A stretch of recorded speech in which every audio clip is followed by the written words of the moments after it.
Các bạn nhìn này, hôm nay thì chúng ta sẽ đi vào cái chủ đề thiết kế một cái thiệp gọi là liên quan đến sự kiện. Và thiệp liên quan sự kiện thì các bạn có thể tìm hiểu lấy nội dung và các bạn có thể giả định, giả lập là mình sẽ có một cái nội dung để thiết kế như vậy. Ví dụ trong trường này thì thầy sẽ hướng dẫn cho bạn đó là thiết kế về thiệp liên quan đến việc thiệp về mời rượu. Các bạn nhìn vào đây. Thì ở đây thì đây là một cái thiệp mời rượu nhá. Các bạn có thể vào Google các bạn search vào một cái thiệp đấy, hoặc các bạn có thể bật cái này lên. Tôi sẽ cho các bạn xem cái thiệp đấy. Đây ạ. Các bạn nhìn này chưa? Và trong cái thiệp thì nó sẽ có một cái gọi là thiệp mời, tên công ty là gì, rồi tại nhà hàng bao nhiêu đó, vào địa điểm này, ngày bao nhiêu, tháng bao nhiêu, là rất hân hạnh được đón tiếp. Và ở đây thì nó sẽ có những cái không khí để cho các bạn lựa chọn. Cái thiệp này các bạn có thể làm kích thước đó là bằng 1/3 của A4 để nhét vào một cái phong bì thư giống như cái thiệp trông nó trang trọng lịch sự hơn. Thì để muốn làm được điều đấy thì chúng ta làm như sau nhá. Các bạn nhìn vào đây cho rồi. Hôm nay chúng ta sẽ bật cái phần mềm AI lên và bắt đầu thực hiện thao tác bằng cách là đầu tiên chúng ta sẽ tạo ra một cái khổ giấy in ấn. Nhìn nhá. Sau khi đã có khổ giấy in ấn xong thì các bạn hãy chọn cho tôi cái định vị của nó là cm. Có nghĩa là mình làm thì mình cứ đưa một cái kích thước cụ thể đi. Và sau khi mà chọn là cm xong thì nó sẽ định vị cho các bạn là một chiều là 21, một chiều là 29.7 nếu chúng ta chọn là A4.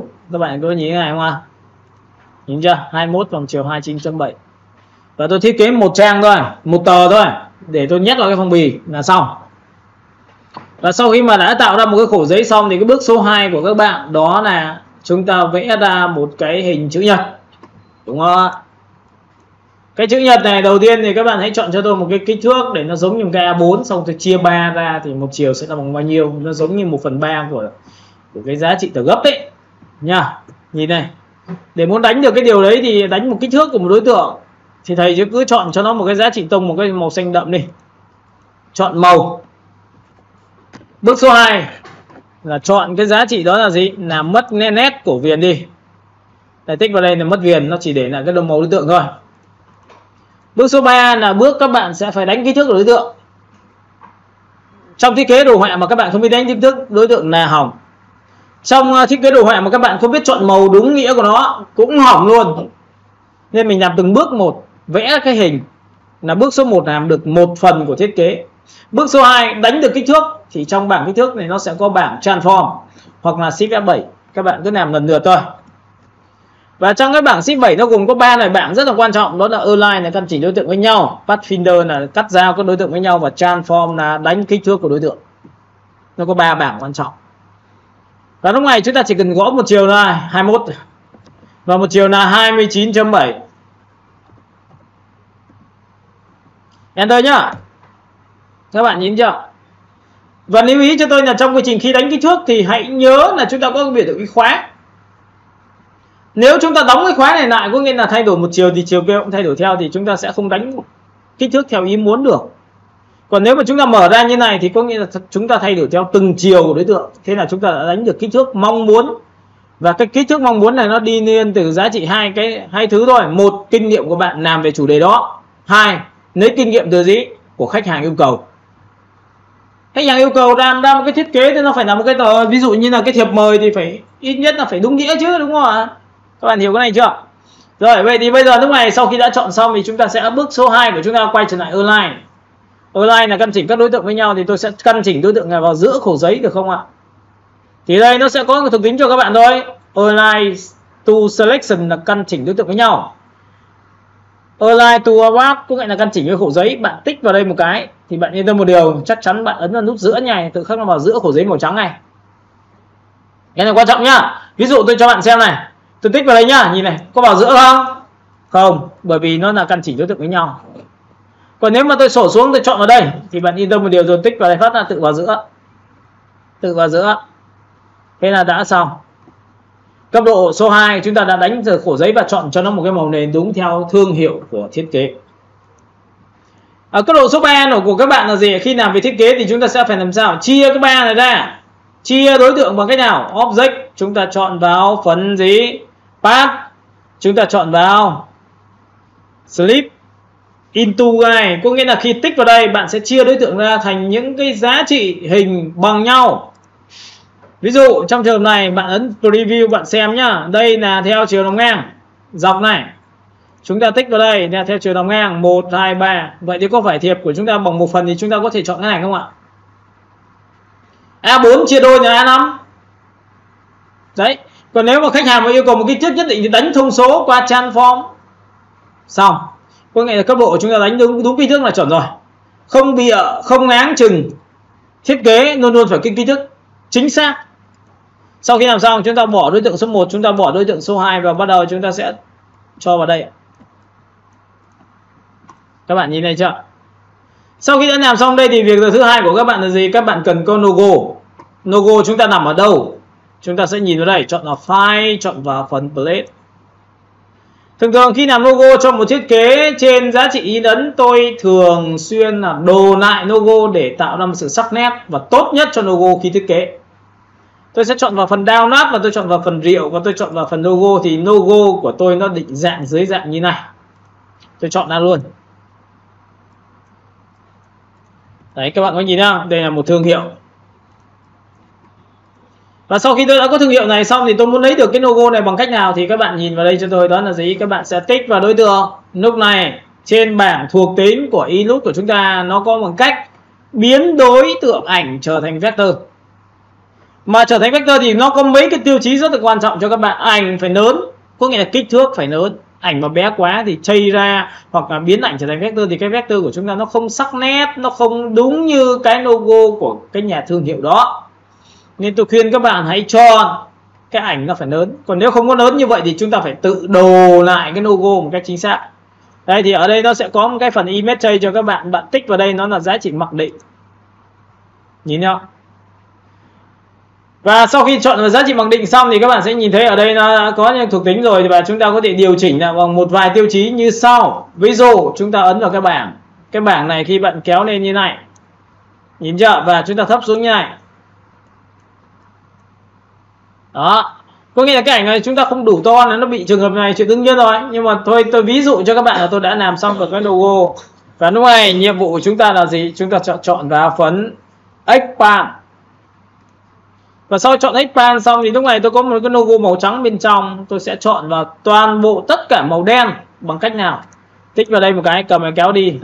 Chuột phải nhá, nó là ungroup mà. Nhìn này, chọn vào đây. Có phải xóa này đi thì có phải là còn mấy ông đen bên trong không?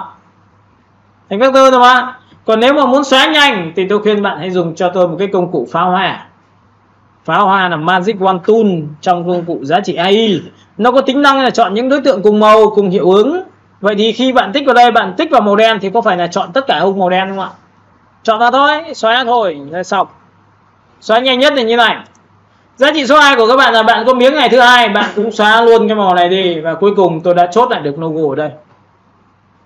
Và sau khi đã có logo, tôi khuyên các bạn hãy chọn vào cho tôi đó là Ctrl G, group nó lại và lúc này thu nhỏ màn hình lại. Lúc này tôi có một cái vị trí logo tôi đặt vào đây, vị trí rất là đơn giản, chọn vào đây thôi, thu nhỏ lại được không ạ? Đấy, logo của chúng ta đặt nha. Cấp độ thứ hai của các bạn là gì? Cần tìm tư liệu của hình ảnh của chúng ta liên quan thiết kế. Chúng ta sẽ chọn vào đây và tích đúc vào đây. Ở đây tôi có một loạt những cái hình ảnh. Ví dụ các bạn có thể chọn một cái cảm giác đông đúc thì các bạn có thể chọn như này. Nhìn này không ạ? Rất đông đúc. Nhưng rất đông đúc này lại dẫn đến trường hợp làm sao? Đây là một cái text mà tôi đã từng, có nghĩa là nó có trong một cái phiên bản thiết kế quảng cáo khác, nhưng của nước ngoài cũng là thương hiệu chẳng hạn như này. Tôi muốn lấy về Việt Nam thì tự nhiên là tôi lại bị cái ảnh này. Vậy thì có cách nào không? Thì chắc chắn nó sẽ có một cái quy trình, đó là quy trình về xử lý hình ảnh. Và để nó xử lý được hình ảnh như vậy thì đây là 3. Bạn muốn chọn 3 hay là chọn 2, muốn chọn 1 hay là chọn gì đó tùy các bạn. Nhìn thấy không ạ? Vậy trong trường này chúng ta có những cái cách như sau, đó là gì? Tôi sẽ sổ xuống và tôi sẽ chuột phải, tôi chọn vào biểu tượng Open With và tôi chọn vào phần Photoshop. Có nghĩa là xử lý này đã giúp chữ ích cho các bạn, đó là gì? Tôi có thể xóa cái phần chữ đó một cách rất là đơn giản. Đúng không ạ? Chúng ta tắt đi và chúng ta bật cái file Photoshop này. Trong cái phần này thì các bạn sẽ nhìn thấy tôi có một cái thuộc tính bên tay trái cho các bạn. Đây là tôi phóng to cho các bạn xem. Tôi muốn xóa chỗ này đi bằng cách nào? Tôi dùng công cụ M, tôi quét qua toàn bộ tất cả ông đầu tiên như thế này.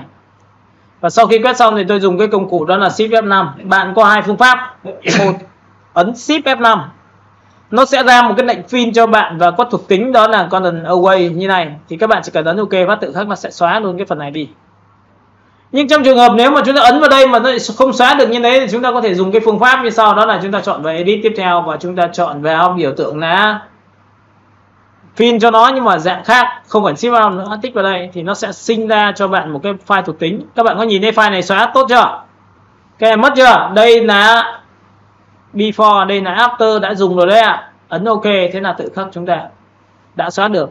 Nhưng thực chất đối tượng của chúng ta đang gì? Tạo ra một cái layer mới trên. Nhìn chưa? Chúng ta có thể xóa, chọn cả hai và áp dụng bằng Ctrl E. Thế là tự khắc chúng ta có được điều số 1. Tiếp theo phần thứ hai cũng tương tự như vậy, tôi lại quét qua phần chữ số 2 cũng tương tự như thế, thử xem có xóa được không.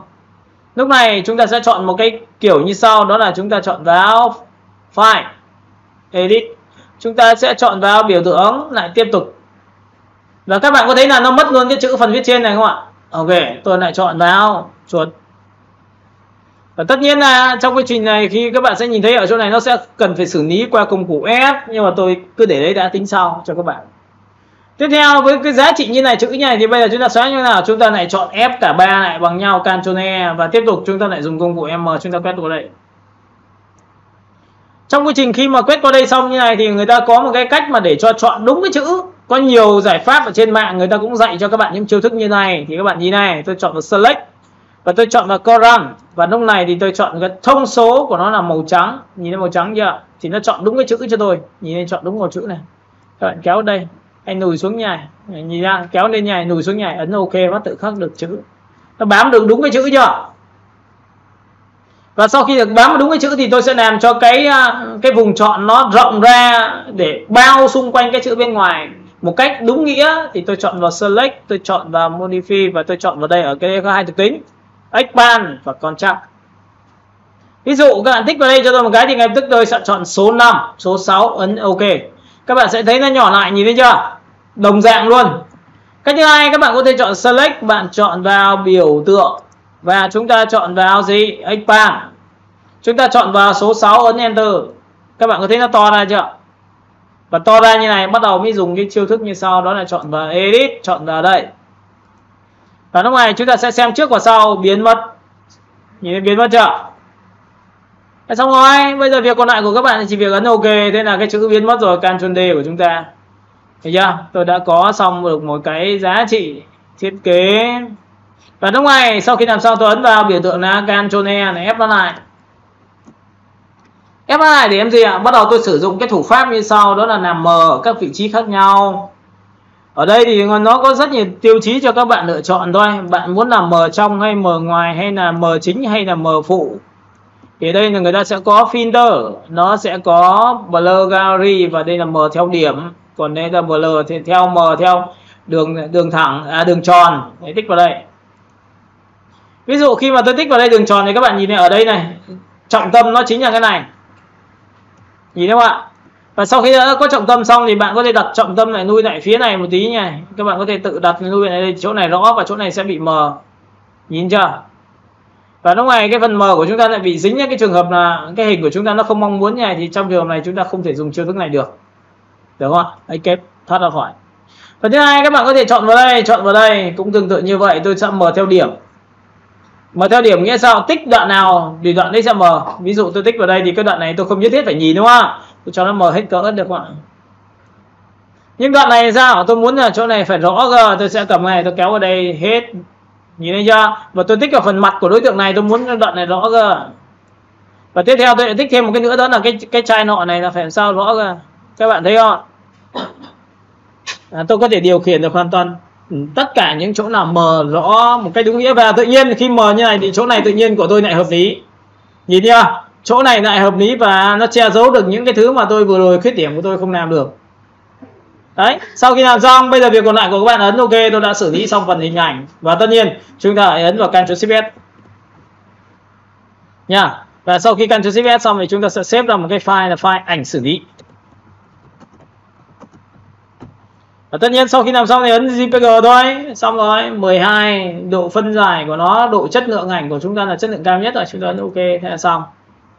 Bước số 2, đưa sang file thiết kế của chúng ta có rất nhiều giải pháp. Chúng ta học rất nhiều chiêu. Nào cắt hình, nào đủ các kiểu, nhưng có một chiêu mà dành cho những người mà cực kỳ lười thì đấy là chiêu thức là làm cho ảnh chuyển vào nền. Nên chắc chắn là bạn sẽ chọn vào file rồi chọn vào phần plate tiếp theo dần cho tôi. Đó là gì? Ảnh, đó là ảnh xử lý. Và sau khi có ảnh xử lý xong thì các bạn hãy chọn cho tôi từ đây đến đây và tôi kéo như này được không ạ? Nhìn chưa? Cái ảnh này các bạn có thể kéo to ra một tí nữa và tôi sẽ hạ phạm vi, tôi sẽ đặt như này được không ạ? Đây ạ. Đây bạn đo bố cục này, bạn nhìn thấy chưa? Bố cục tôi đây ạ. Và tôi nghĩ rằng cái đây là bố cục mà tôi sẽ chọn nó, ví dụ hoặc là tôi có thể cho nó to ra một tí nữa để làm sao nó ra được tầm này. Đây, trước 1, trước 2 đây. Đây, cái khung xanh này chính là khung bố cục đây ạ. Và chúng ta có thể to ra một tẹo nữa để làm sao để cho nó không bị chạm vai đồng chí này. 1, 2, nhìn thấy chưa? Nuôi thì nuôi hẳn vào trong, còn không thì chúng ta sẽ cắt ra ngoài đấy. Thì đấy là những cái giá trị mà tôi vừa làm cho các bạn xem. Như này, 1, 2. Đấy ạ, được chưa? Sau khi đã chọn xong được cái biểu tượng này xong, tôi sẽ chọn là số 1, số 2. Và lúc này thực hiện một thao tác như sau, tôi sẽ ấn vào biểu tượng là dưới Ctrl C, Ctrl F là copy đối tượng gì đúng bằng cái hình. Sau khi bằng cái hình xong, các bạn hãy chọn lên trên tất cả giúp tôi. Và thực hiện thao tác như sau, đó là chọn đối tượng số 1, chọn đối tượng số 2. Tất nhiên, ảnh dưới, hình khung trên, chuột phải chọn vào Make Clipping Mark. Và cái này tương ứng với giá trị là Ctrl số 7. Ctrl số 7 chính là cái này luôn. Và chọn như này thì không bao giờ trượt được. Còn nếu mà không chui vào rồi mà không được nữa thì bạn hãy kiểm tra các đối tượng của bạn là nó có bị group không, hoặc nó có bị tách nền hay như nào đó không, thì bạn hãy kiểm tra lại cho tôi thì nó mới chọn được nhá. Tích vào đây, các bạn nhìn thấy chưa? Ảnh của tôi đã được. Cấp độ số 2 của các bạn là gì? Sau khi tôi làm xong, tôi chọn đối tượng số 1, tôi chọn đối tượng số 2 và tôi cho xuống dưới tất cả để nó xuất hiện logo thì tôi đặt vào đâu? Các bạn có nhìn thấy logo tôi chưa? Và lúc này cái logo của tôi sẽ làm một cái phương pháp như sau, tôi sẽ thu nhỏ cái vị trí này đưa vào đây một tí. Tôi có một cái logo đặt trên một cái nền như thế này. Được không ạ? Và tôi sẽ đặt vào giữa có được không ạ? Ví dụ thế. Nào, bây giờ đây là một trong những cái cách xử lý nhá. Cách xử lý đầu tiên, các bạn sẽ phải xử lý làm sao để cho cái ảnh của chúng ta nó nhỏ lại. Bởi vì các bạn có thấy là cái ảnh của chúng ta di qua nó bị thừa không ạ? Mà thừa như này thì thường thường có một số người làm file AI tại sao cứ nặng thế? Gửi cho khách hàng là tại sao họ không download được về? Tại sao tôi không bật được? Lý do file nặng quá. Nó chính vẫn là của ảnh gốc. Rồi thì các bạn nhìn này, tôi sẽ dạy cho các bạn một chiêu thức, một cái kinh nghiệm thôi, đó là cắt phần ảnh thừa sau khi đã được chui vào khung. Thì bước số 1 bạn chọn hình. Bước số 2 bạn sẽ chọn vào Transparency. Bước 3 bạn chọn vào Multi. Bước 4 bạn chọn vào Object. Bước 5 bạn chọn vào Pattern. Bước 6 tích vào kênh Alpha. Bước 7 ấn OK là xong. Bây giờ các bạn di qua cái hình này, bỗng nhiên nó không còn phần ảnh thừa nữa, ảnh thừa đã được cắt đi. Và đương nhiên khi bị cắt đi như này thì nó sẽ tồn tại dưới dạng sao? Tích đúp vào bạn sẽ nhìn này. Đó. Đã được cắt, nó nhẹ hơn bởi vì nó cắt phần ảnh thừa rồi. Tiếp theo, các bạn sẽ phải xử lý cho tôi một cái công đoạn qua gradient. Đây là dùng kỹ thuật thôi. Chúng ta sẽ vẽ qua một cái biểu tượng này cho tôi. Đây, vẽ cái biểu tượng như này được không ạ?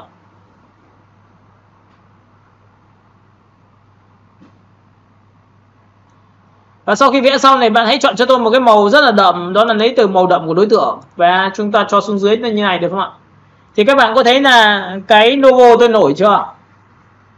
Tôi chọn đối tượng số 1, tôi chọn đối tượng số 2, tôi tích vào đối tượng nằm gốc. Tích thêm một lần nữa và chọn vào align để nó căn vào giữa của nhau. Có nghĩa là trong điều kiện tôi vẫn muốn rằng cái logo tôi tốt nhất, nhìn thấy dễ nhất. Bước số 2 là gì ạ? Tôi sẽ chọn đối tượng này và làm chìm êm vào nền thì chỗ này nó sẽ đậm và nhạt xuống dần. Thì như vậy bạn đã có được cái logo được đứng trên cái nền rất là dễ chịu. Chọn 1. Cách làm cho ảnh chuyển vào nền. Bước 1 chọn vào hình. Bước 2 chọn vào Transparency. Bước 3 tích đúp vào ô gần ô ảnh. Đây, tích đúp đây. Tích đúp là tích 2 lần. Và sau khi tích đúp xong thì các bạn sẽ nhìn thấy là cái hình của chúng ta biến mất. Lý do lúc này chúng ta đang chọn là mặt nạ màu đen.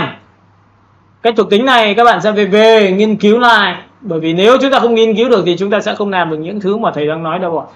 Nói đâu làm đấy, nói thích làm cái gì cũng được. Chúng ta có đủ hiểu không thôi. Chúng ta có đủ trình độ không ạ? Chỉ hiệu ứng nào cũng chơi được nhá.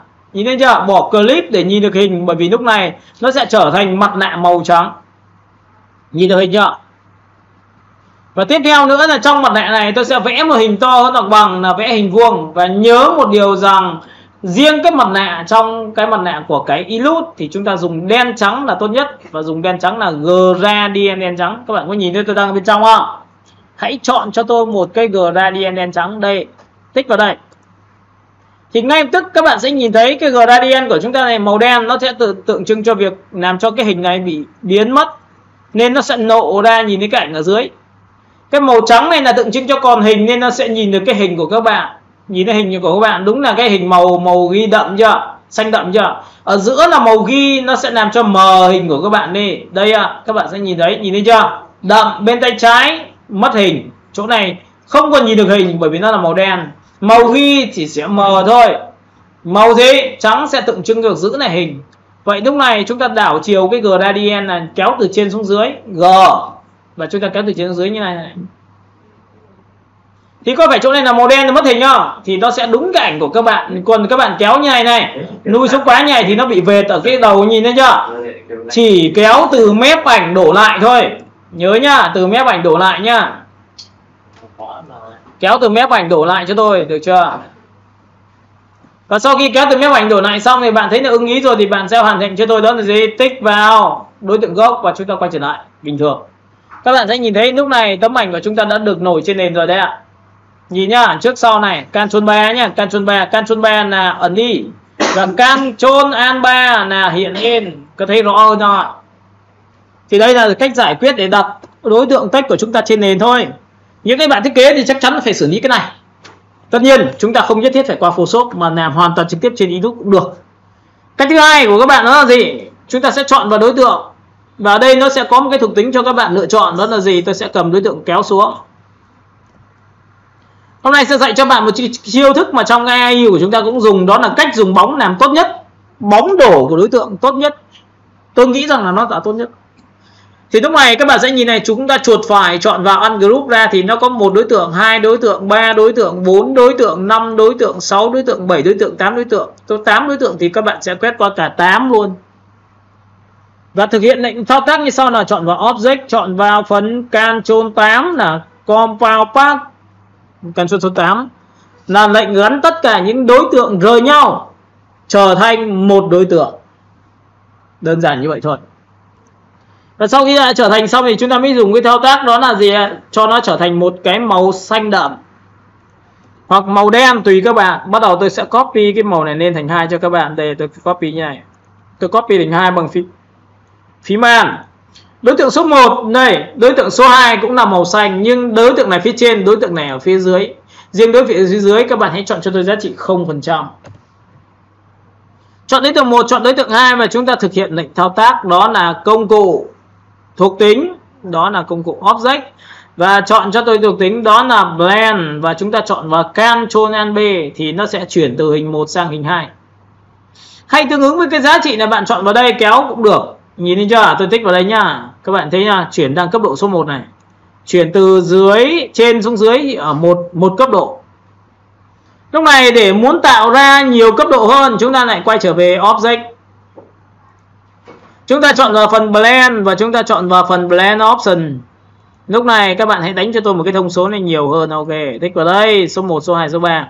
Các bạn thấy là chuyển độ nó sẽ cao hơn, rất là mềm mại. Và đương nhiên là sau khi chọn vào cái bóng đổ của đối tượng đã xong thì bây giờ việc còn lại của các bạn là bạn đặt vào đây cho tôi. Các bạn thấy không ạ? Khi đặt vào đây thì cái bóng đổ của chúng ta nó sẽ làm sao? Nó hơi màu hơi sống. Thì chính vì cái chuyện này chúng ta hãy chọn cho nó thuộc tính hòa trộn với cái nền ảnh dưới bằng công cụ Multi. Multi là giá trị làm cho đối tượng ảnh của chúng ta đậm lên, cộng với lớp ảnh dưới đậm lên. Các bạn nhìn thấy đậm chưa? Và lúc này cái hình này chúng ta sẽ đặt đúng vào vị trí của chính cái logo thôi, cho xuống dưới một lớp bằng này. Thì các bạn có nhìn thấy cái ảnh của tôi có một cái bóng. Và cái bóng này để cho nó dễ chịu thêm một tí nữa thì bạn hãy chọn cho tôi giá trị là 68 thôi, không cần phải là 100% đâu ạ. Đấy, thế là tôi đã xử lý xong phần bóng và cái phần text của chúng ta đã được xong. Cấp độ thứ hai của các bạn là gì? Ở đây nó có sản phẩm rồi, chúng ta sẽ chọn vào đối tượng thôi. Nhìn chưa? Sau khi chọn đối tượng xong thì các bạn sẽ cũng tương tự như vậy, cách làm cho ảnh chuyển vào nền bằng cách bước 1 chọn vào đây. Bước 2 chọn vào Transparency. Bước 3 tích đúp vào ô gần ô ảnh. Bước 4 bỏ clip để nhìn được hình ảnh. Bước 5 vẽ một hình vuông to hơn hoặc bằng. Đây, to hơn hoặc bằng đây. Và nhớ một điều rằng lại nhắc lại một tiêu chí. Đối với mặt nạ cho ảnh thì luôn luôn phải dùng gradient là đen trắng. Nhớ nhá, chọn vào đây. Và tất nhiên tôi giải thích cho các bạn là đen thì nó sẽ là mất hình và trắng còn hình mà. Vậy thì tôi sẽ đảo chiều lại cho các bạn nhìn này. Nhìn thấy cho đen này, tôi đảo chiều gradient tôi từ trên xuống dưới được không ạ? Kéo từ trên xuống dưới. Kéo từ trên xuống dưới như này được không ạ? Kéo từ trên xuống dưới như này được không ạ? Các bạn có thấy không ạ? Ngay lập tức tôi đã có giá trị cho nó. Đó là gì? Tôi làm ảnh chuyển vào nền. Và tự nhiên tôi có một cái ảnh làm rất là đơn giản, cũng không cầu kỳ quá. Và cuối cùng kết thúc là chúng ta sẽ có được cái điều này. Hiểu chưa? Thế là chúng ta đã có được cái hình ảnh, chúng ta đã có logo. Bây giờ thì chúng ta sẽ quay trở về với cái nội dung. Trong cái nội dung thì chúng ta sẽ chọn sang đây, thì ở đây nó sẽ có một cái biểu tượng cho các bạn là copy toàn bộ tất cả đây, Ctrl C. Được chưa? Sau đó sang file AI của các bạn thì các bạn tích vào đây cho tôi và chọn vào phương thức là Ctrl V. Đầu tiên Ctrl V để lấy text đã. Đây là nội dung của thiết kế của chúng ta. Được chưa? Ở trong cái phần này thì chúng ta sẽ có lời mời. Các bạn có thể là thiệp mời gì đó, các bạn có thể tích ra và bạn tách cho tôi ạ. Đây là phân tầng đây ạ. Cái chữ đầu tiên nó phải rất ấn tượng, Ctrl C, Ctrl X đi. Tiếp theo tích vào đây, chúng ta sẽ tích vào thẳng vào đây, Ctrl V.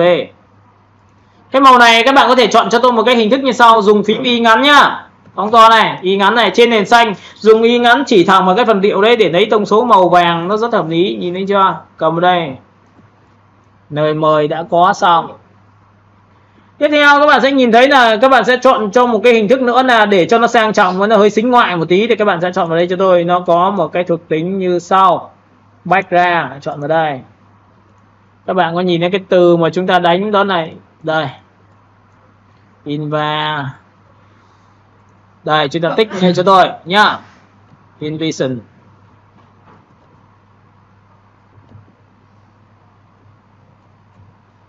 Ok, chúng ta chọn vào đây. Và lúc này tôi thống nhất một giá trị như sau. Tất cả text tiếng Việt tôi chọn vào một cái phông chữ rất quen thuộc, đó là UTM Avo. Ok. Và sau khi tôi đã chọn UTM Avo, tôi sẽ phóng to một cái, tôi dùng phím Y ngắn và chỉ thẳng vào đây lấy một cái màu. Còn cái thiệp mời này thì chắc chắn là phải xử lý lại rồi. Bạn có thể có hai hình thức nhá. Nhìn này. Chúng ta sẽ chọn vào file và chúng ta sẽ bật lên một cái file được gọi là phông làm đẹp.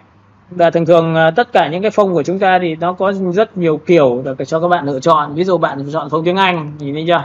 Phông tiếng Anh này.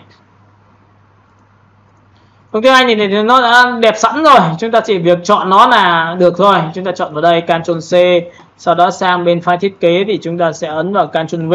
Thứ nhất là lấy được tên phông sang. Phần thứ hai là chúng ta chọn được cái hiệu ứng của phông rất là nhanh, dùng Y ngắn chỉ thẳng vào đây thì tự khắc nó sẽ lấy được cái tên phông luôn. Và màu thì chắc chắn là sẽ rất là đẹp nha, các bạn yên tâm một điều như thế đi. Màu đây, bây giờ chữ đẹp rồi. Phần thứ ba là cái thiệp mời này của các bạn thì bạn sẽ chọn cho tôi một cái sự cách điệu đi ạ. Tôi sẽ chọn một cái phông chữ viết tay. Thì phông chữ viết tay thì nó có nhiều loại, các bạn có thể là đây, thiệp mời các bạn có thể chơi cái trò như này. Hoặc là chọn một cái phông chữ nó điệu hơn, đơn giản hơn. Đôi lúc cái phông mà ngẫu hứng thì cũng hay đấy, nhưng mà vấn đề là cái cách nhìn của người Việt Nam của chúng ta nó tùy theo người, tùy theo đối tượng khách hàng. Đây, chúng ta sẽ chọn vào đây và tôi sẽ chọn vào Y ngắn chỉ vào đây. Các bạn sẽ nhìn thấy là tôi đã có được cái phông chữ. Và lúc này sau khi đã có phông chữ xong thì tôi sẽ chọn tiếp theo một cái phông chữ nữa, tôi đặt vào đây. Tôi xem có phông nào nó hay hơn không ạ. Chọn vào đây, thử một vài phương án. Bởi vì khi làm thì tôi thường tôi thử rất là nhiều. Tôi chọn vào đây và tôi lại chọn là Y ngắn, tôi chỉ vào đây xem là màu có được không. Đây ạ. Thấy chưa? Xài ngay. Tiếp theo chúng ta chọn vào một cái phông viết nó kiểu hơi xước xước nhảy, có được không ạ? Ctrl C, sang bên đây Ctrl V. Ok, y ngắn chỉ ở đây thôi. Rồi bây giờ thì thiệp mời.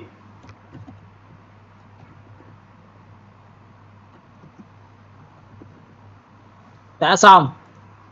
Việc còn lại của các bạn là sẽ xóa hết cái này đi và không giữ lại nữa. Cái này cũng xóa luôn. Cái này thì tôi sẽ đẩy vào đây ạ. Được chưa? Trong trường này các bạn sẽ nhớ là tôi sẽ có một cái giải pháp là tôi cũng chọn một cái màu tương tự như vậy, y ngắn chỉ vào đây. Hoặc các bạn có thể chọn vào tông màu xanh để đá ngược lại, nhìn thấy chưa?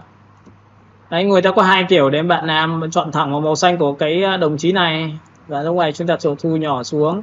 Cái chữ mời này các bạn có thể là đẩy cho nó khoảng cách nó lui vào trong để nó tạo ra cái ấn tượng cho các bạn. Và tiếp theo nữa thì các bạn sẽ chơi một cái việc như sau, đó là gì? Chọn 1, chọn 2, tích vào đối tượng làm gốc và căn vào giữa. Bước thứ hai, các bạn muốn rằng cái đối tượng này có nghiêng không thì tùy bạn nhá. Ví dụ cái này thì tôi sẽ để nó nhỏ như này được không ạ? Đó, cách đặt thì nó rất là đơn giản như vậy thôi. Và tiếp theo nữa thì sau khi làm xong thì ở đây chúng ta cũng có những cái giải pháp. Ví dụ có những người thì người ta sẽ làm theo kiểu hình thức như thế này và dùng phím y ngắn chỉ vào đây, vẽ một cái đường line. Shift X, chúng ta có cái viền. Và từ cái viền này nha các bạn nhìn này, tôi sẽ chọn ở đây cho các bạn xem. Đẩy lên trên. Sau khi đẩy lên trên xong thì chúng ta sẽ trang trí cho nó một vài cái đơn giản thôi. Đó là chúng ta sẽ vẽ làm cái ô vuông và tất nhiên chúng ta sẽ xoay cái góc độ ô vuông đấy theo hình thức như này. Và dùng Shift X thì các bạn sẽ nhìn thấy cái hình của tôi thôi. Lúc này cái hình của chúng ta đã xong. Đẩy sang bên tay trái. Nó là tín hiệu cho việc trang trí cho các bạn thôi. Và lúc này thì tôi sẽ đặt một cái biểu tượng xuống dưới như này. Thế là chúng ta đã có chữ thiệp mời và một cái chữ rất là ổn định. Nhìn chưa? Quét qua tổng quan toàn bộ tất cả đối tượng. Nhìn này.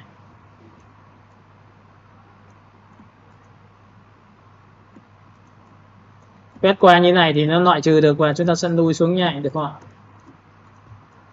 Phần thứ hai, trong trường hợp này tôi muốn rằng cái đoạn này nó phải hơi chìm vào nền thì bây giờ có cách nào xử lý không ạ? Đây rõ ràng là chuyển từ trái qua phải.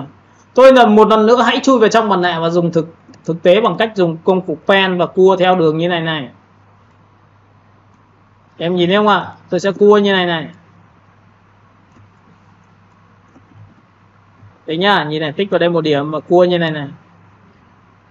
Và sau khi cua như này thì các bạn sẽ nhớ để ý cho tôi đó là gì? Nếu tôi chọn cái này là màu đen, tôi khoanh ra đây, tôi khoanh ra đây.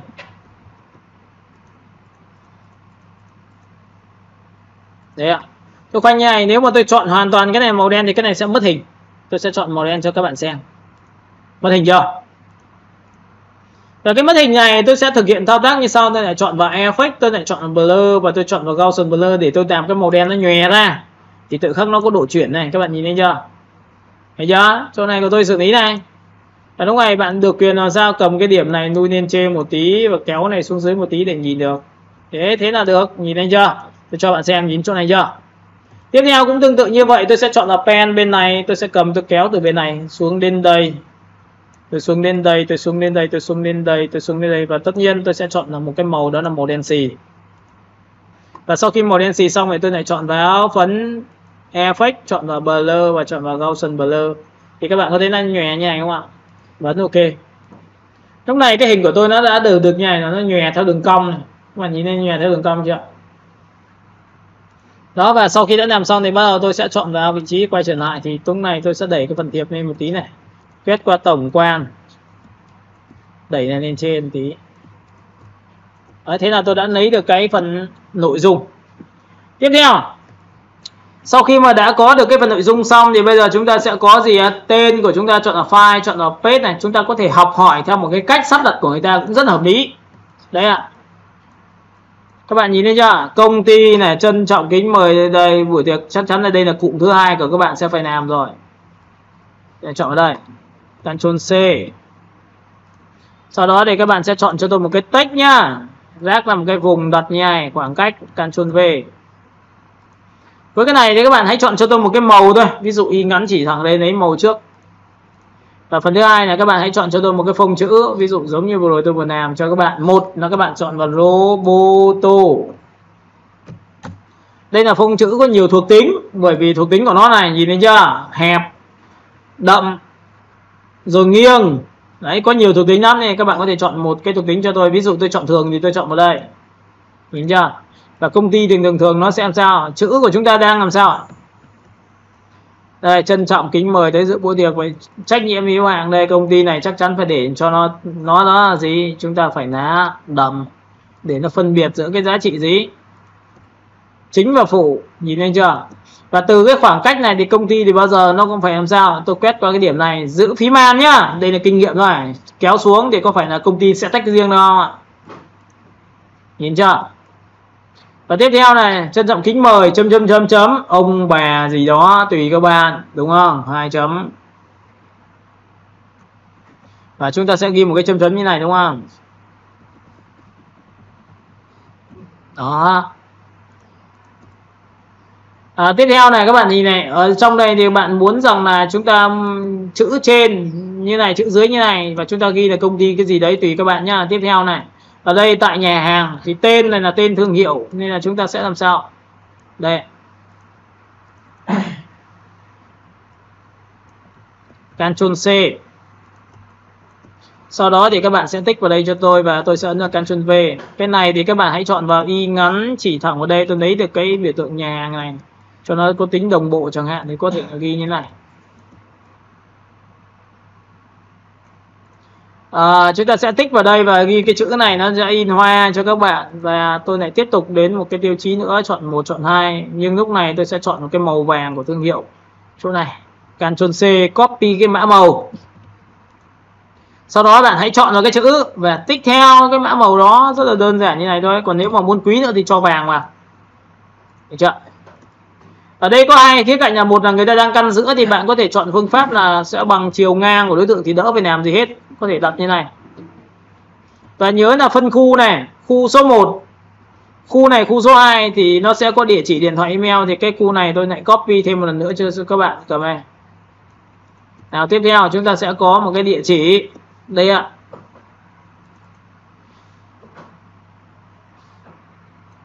Ctrl C. Sau đó thì các bạn sẽ đẩy cho tôi đặt xuống đây và chúng ta sẽ tích vào đây Ctrl A, Ctrl V. Thì cái này bạn nhìn này, y ngắn bạn chỉ vào đây phát là lấy được cái tên của chúng ta, và lúc này chúng ta dùng phương pháp đó là căn vào giữa. Ctrl Shift L là căn trái, Ctrl Shift R phải, Ctrl Shift C ở giữa, được luôn. Được chưa? Tiếp theo chúng ta sẽ đến một cái cụm đó là 18 giờ bao nhiêu đấy, 18 giờ thứ 7 này, các bạn nhìn chưa? Tôi sẽ copy cái đoạn này ra cho các bạn. Đây, 18 giờ. Ctrl C. Paste ở đây, riêng là. Tiếp theo số 20. Tôi sẽ tích ra đây. Và cuối cùng chúng ta sẽ có tháng 1. Ctrl C.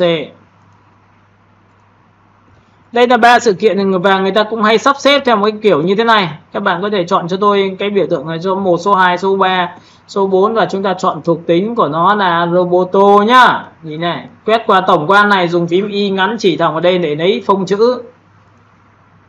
Đặt vào đây đã. Tiếp theo thứ hai của các bạn sẽ đẩy xuống đây thì chiều cao của cái đối tượng này sẽ làm sao? Nó sẽ bằng như này được không ạ? Và chúng ta sẽ cầm vào tháng 1 của chúng ta, nhìn thấy chưa? Đây, các bạn có thể chọn phương thức như này. Làm giống như kia thôi. Chọn 1, chọn 2, chọn 3. Hãy chọn phông chữ cho tôi, đó là phông chữ bold. Thấy chưa? Chúng ta bắt đầu tính toán. Chọn vào đây, đặt đúng bằng mép nhá. Làm ngay ngắn này, đúng bằng chiều cao này. Cái này sẽ đặt vào giữa này, cái này đã đặt vào đây này. Sau khi làm xong, hãy vẽ cho tôi 3 cái vạch. Vạch số 1 nằm vào đây. D, Shift X. D là màu sẽ trắng và nét sẽ đen. Ấn Shift X để đảo ngược giữa màu và nét cho nhau, còn làm mất màu. Tốc độ số 2 là gì? Cái nét của chúng ta quá dày, quá thô, chúng ta sẽ chọn là 0.5 để cho nó mảnh thôi. Chọn vị trí số 1. Vị trí số 2. Đây tôi cho các bạn xem, kéo đây. Và tiếp theo cái này thì tôi sẽ đẩy sang đây. Tiếp theo cái này tôi sẽ đẩy sang đây để khoảng cách làm sao cho nó phù hợp. Quét qua tổng quan toàn bộ đối tượng và tích vào đây cho tôi một cái. Ctrl G được không ạ? Và sau khi Ctrl G xong thì bây giờ bạn mới thực hiện thao tác làm lại và chọn vào đây và lại chia ra. Các bạn nhìn nhá. Với những cái đối tượng mà khá là lộn xộn nhá, các bạn nhìn này, đối tượng lộn xộn thì ở đây nó sẽ chia ra 3 cụm cho các bạn. Một cụm, cụm thứ hai, cụm thứ ba thì các bạn có thể phân cách bằng cái dòng như sau. Ví dụ cái này tôi sẽ để ra cho nó dài ra nhá. Nào, chúng ta sẽ chọn vào đối tượng này và chúng ta sẽ đẩy luôn sang bên này, bên bằng trái bằng phải đi ạ. Rồi, như này chuẩn hơn. Tiếp theo cái điểm này tôi sẽ cầm cái điểm này, tôi sẽ kéo lui ra bên ngoài để nó đúng bằng. Và chỗ này thì tôi cũng tương tự như vậy, tôi sẽ kéo ra ngoài. Đây là một trong những phương pháp làm chữ cơ bản. Chúng ta cứ cân bằng là được rồi. Tích vào đây, đẩy sang bên tay trái. Tiếp theo chúng ta sẽ cầm vào đây, chúng ta sẽ chọn một cái điểm, kéo vào đây. Nói chung là làm cái tốc độ là nó sẽ ngon ngay. Bởi vì để muốn có tốc độ thì chúng ta phải làm rất là nhiều. Đây, ở đây chúng ta sẽ có một cái nét nhá. Các bạn nhìn này, tôi sẽ chọn một cái nét này, tôi kéo một phát từ trái qua phải vị trí này. Đây là phân cách số 1. Với phân cách số 1 này tôi sẽ biến nó trở thành nét đứt bằng cách là chọn stroke, chọn vào biểu tượng nhai và chọn vào cho tôi số 2. Càng bé thì cái khoảng cách giữa các nét nó sẽ gần nhau. Enter. Cấp độ số 2 này của các bạn là gì? Sau khi chọn xong hãy chọn một cái màu y ngắn, chỉ vào đây lấy được cái màu. Shift đây. Nét stroke nhá. Thì tất cả những cái nét này các bạn hãy chọn cho tôi một cái định dạng như sau, nó phải là nét mờ thôi, không được lớn nét hành chính, nên chọn overlay thử xem được không ạ? Nhìn thấy chưa? Phá mờ. Copy một phát xuống nữa, chúng ta sẽ có phần tách thứ hai, đó là cái này. Và tôi muốn rằng khoảng cách 1, khoảng cách 2, rồi khoảng cách 3 của cái này thì các bạn sẽ lui xuống cho tôi cái. Đẩy hết xuống một cụm nữa này. Đó, để nó có một cái sự ngăn cách rất là rõ ràng. Đó, tích chữ của các bạn sẽ chọn vào đây rồi, ok, tích vào đây, nhìn chưa? Cái biểu tượng này của các bạn sẽ đặt vào chính xác, đẩy lên một tí nữa. Cái này tôi sẽ đẩy lên một tí nữa đẹp như nhau. Đó, các bạn nhìn thấy không ạ? Phân tầng của đối tượng của chúng ta đã gần như xong. Còn cái cuối cùng là rất thân hạnh được đón tiếp đây. Ok, chúng ta sẽ copy vào cái đoạn này cho tôi.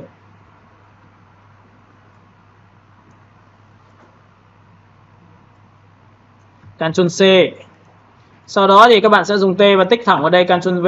Và lúc này dùng Y ngắn nhá. Y ngắn thì chỉ vào đây để lấy được thông số màu, lấy được cái hiệu ứng của chữ của chúng ta, và chúng ta sẽ tập vào giữa thôi. Được chưa? Và lúc này chúng ta chọn đối tượng số 1, chọn đối tượng số 2 và tích vào, căn vào giữa đối tượng của nhau. Và cái này thì chúng ta đã được biến nó trở thành cái in hoe này, in gì đó tùy các bạn. Hãy chọn cho nó một cái màu. Ví dụ tích vào đây, các bạn có thể chọn một cái màu nhá. Ctrl C. Ok. Tích vào đây, Ctrl V.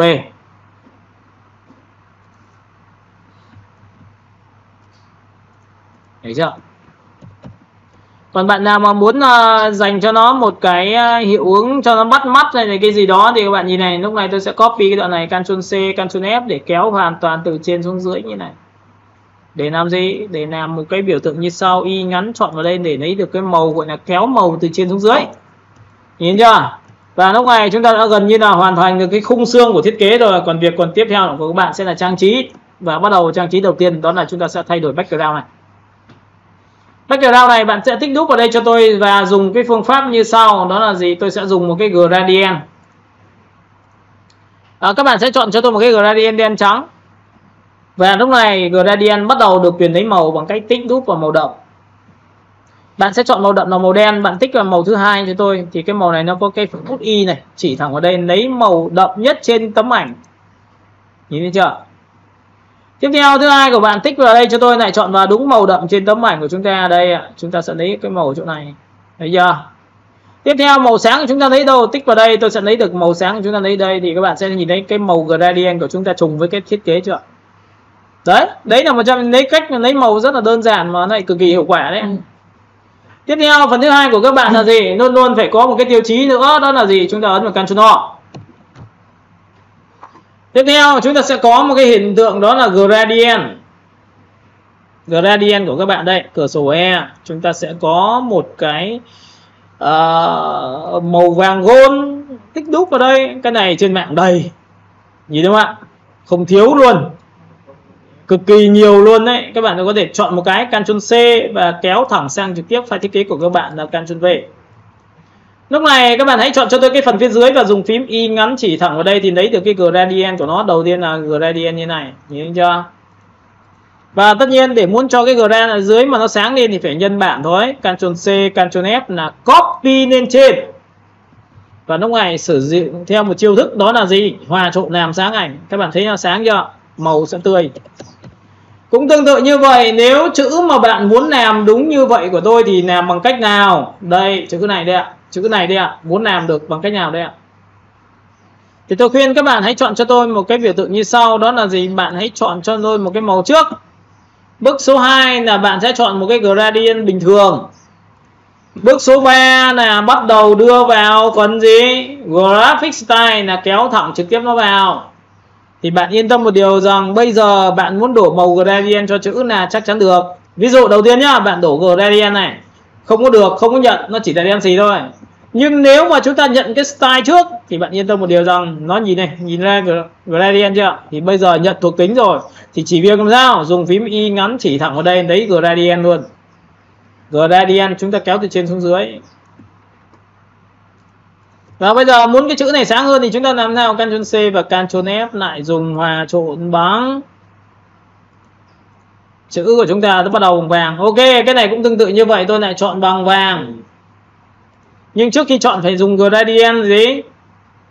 Trong graphic style, sau đó chọn vào phím Y ngắn thì chỉ thẳng vào đây, lấy được cái thuộc tính gradient rồi. Thế là cái thứ hai. Nhìn chưa? Tiếp tục, cái thứ ba của các bạn là số 20 cực kỳ quan trọng. Bắt đầu tôi ngồi tôi tính nhá, chuột phải ungroup này để cho ra chính phụ này. Một thằng này tôi sẽ chọn vào Y ngắn chỉ thẳng vào màu xanh.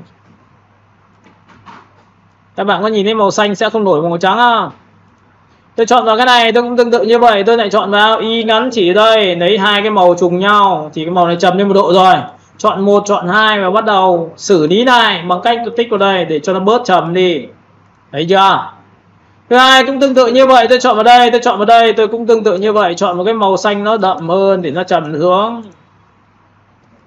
Và cái màu này của tôi thì tôi sẽ chọn màu sáng nhất của cái màu thiệp của chúng ta, Y ngắn chỉ vào đây thì các bạn sẽ nhìn thấy là ở đây tôi đã có phân tầng cho các bạn xem. Nhìn chưa? Nhìn nó không quá bật. Tiếp theo, cái màu này cũng tương tự như vậy, tôi sẽ lấy cái màu mã màu trên này.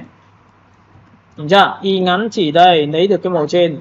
Thế là tôi đã có được cái màu của chúng ta được cái này rồi. Cái phần công ty là tôi chia là hai phần, tôi sẽ làm sao? Tôi sẽ chọn vào đúng cái mã màu nhá. Copy này, copy cái mã màu này, mã màu xanh này. Sau đó tên công ty thì tôi để như này, tôi sẽ cầm tôi copy như này cho các bạn xem. Đây ạ. Ctrl V, ấn OK, thì có phải màu dưới sẽ là màu xanh không ạ? Trên của tôi sẽ là màu xanh sáng hơn. Ok, tôi tích đúp vào đây. Hoặc là tôi có thể để nguyên cả cái phiên bản này là màu xanh luôn, bởi vì nó cũng đủ sáng để chúng ta lựa chọn rồi. Nhìn thấy chưa? Và sau khi đã lựa chọn xong thì cái biểu tượng của chúng ta làm sắp xếp rất là ngon lành cành đào rồi. Các bạn nhìn chưa? Cái này của tôi sẽ đẩy xuống dưới một tí nữa. Đây, rất thân lạnh, được đón tiếp, có thể nằm ngang được không ạ? Cách ra, đỡ phải nằng nhằng cái đoạn này, đúng chưa? Các bạn thấy không? Một cái cách sắp xếp rất là đơn giản, làm đơn giản là cũng đã được rồi. Còn tiếp theo, nếu mà bạn muốn mà cho nó hấp dẫn hơn thì bạn có thể chọn vào đây cho tôi và nhân bản chất liệu lên, thì đấy là việc đơn giản là của chúng ta thôi. Nhìn nhá. Và lúc này các bạn nhìn này. Sau khi đã có xong hoàn toàn tất cả những cái đối tượng này của chúng ta thì chúng ta đã kết thúc cái phần thiệp mời nằm ở đây với một cái thiệp mời làm cho sự kiện. Nhưng cái này có thể làm thành stem đi rất dễ dàng, đúng không ạ? Và sau khi làm xong đừng bao giờ quên đó là gì? Chọn file, chọn vào Save As.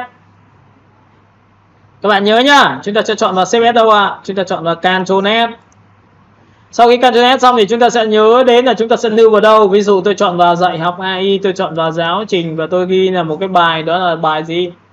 Đấy ạ, thiết kế bài, thiết kế thiệp sự kiện, được chưa? Enter. Và sau khi thiết kế thiệp sự kiện xong thì chúng ta sẽ ghi là gì? File thiệp sự kiện, được chưa? Và lưu lại nhá, được chưa? Cách thứ hai, phải chọn vào file và tiếp tục chọn cho tôi một giá trị nữa, đó là gì? Chọn vào đóng gói. Và đóng gói này thì các bạn sẽ nhớ là chúng ta sẽ đóng gói ở đâu? Chúng ta sẽ chọn đến phần ổ chứa. Chúng ta chọn đến đây, chúng ta chọn vào giáo trình. Chúng ta ghi là bài, đúng không? Bài. Đây các bạn sẽ ghi này cho tôi bài.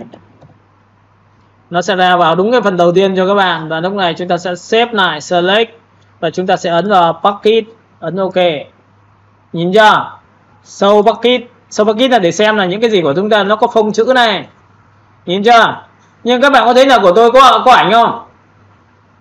Có phông chữ rồi nhưng lại không có ảnh, không có logo. Vậy thì chúng ta mới bắt đầu chúng ta ra ngoài này. Cái này tại vì nó nằm một chỗ đúng không? Chúng ta nằm ở đâu? Download. Chúng ta nằm ở đây đúng không? Chúng ta sẽ copy này, cả hai cái ông này vào trong được không ạ? Nhìn chưa? Chúng ta được quyền làm sao? Còn cả hai, Ctrl X. Sau đó đưa vào trong file thiết kế của chúng ta là cái này, chọn vào đây.